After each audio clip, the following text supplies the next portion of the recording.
नमस्कार बच्चों। आज मैं आपको एक बड़ी ही मज़ेदार कहानी सुनाती हूँ। एक मेहनती गिलहरी और आलसी कौवे की। एक पेड़ पर एक गिलहरी और एक कौवा रहते थे। दोनों बड़े ही अच्छे दोस्त थे। एक दिन गिलहरी ने बोला, कौवा भैया, क्यों ना हम खुद की खेती करें और अनाज उगाएं। इससे हमें खराब मौसम में भी खाने की कमी नहीं होगी और इधर उधर खाने को ढूंढने नहीं जाना पड़ेगा। कौवे को आइडिया तो अच्छा लगा, पर उसने बोला, इसमें तो बहुत मेहनत लगेगी, पर चलो कल से शुरू करते हैं। अगले दिन सुबह सुबह गिलहरी कौवा के घर पहुंच गई और बोली, चलो आज खेत जोतने चलते हैं। पर कौवा महाराज तो एक नंबर के आलसी थे। उसने बोला, तू चल, मैं आता हूँ, ठंडा पानी पीता हूँ, चुपड़ी रोटी खाता हूँ, पेड़ की ठंडी छाया में सोता हूँ, तू चल, मैं आता हूँ। गिलहरी वहाँ से चली गई और खुद ही सारा खेत जोत आई। अगले दिन वो फिर कौवा के घर पहुँची और बोली, भैया चलो आज तो चलो बीज बोआते हैं।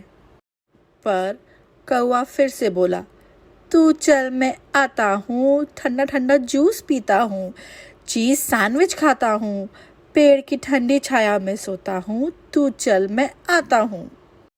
और फिर गिलहरी गई और अपने आप ही सारे बीज बो आई। अगले दिन फिर से वो कौवा भैया के घर गई और बोली, चलो खेत में पानी दे आते हैं।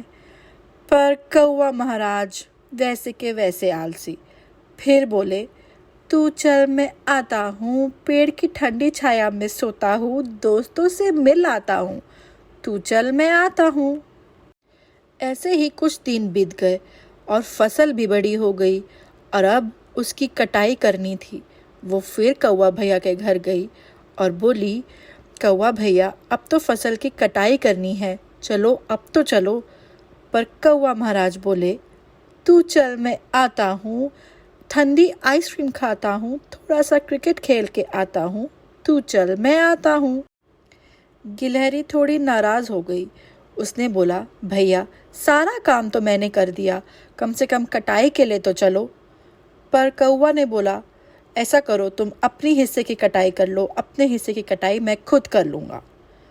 गिलहरी गई और अपने हिस्से की कटाई कर आई, पर कौवा नहीं गया कटाई करने। उसने सोचा, मैं कल कर लूँगा, इतनी जल्दी भी क्या है।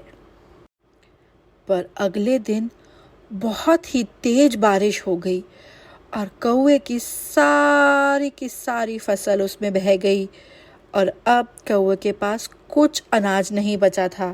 वो भूखा प्यासा गिलहरी के पास गया और बोला, मेरी मदद कर दो प्लीज़, मुझसे बहुत बड़ी गलती हो गई।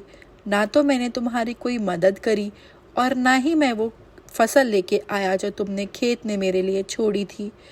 पर अब मुझे बहुत भूख लगी है, मैं क्या करूं? गिलहरी ने बोला, भैया ये सब आपके आलस की वजह से हो रहा है। अगर समय पे आपने अपना काम किया होता तो आज ऐसा नहीं होता।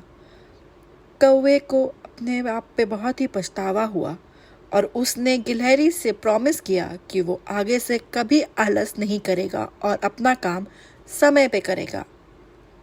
तो क्या समझे बच्चों? यही कि हमें अपना काम समय पे ख़त्म करना चाहिए, वरना बाद में समय निकल जाता है और हम पछताते रह जाते हैं। Thank you and don't forget to subscribe our channel Story Club India.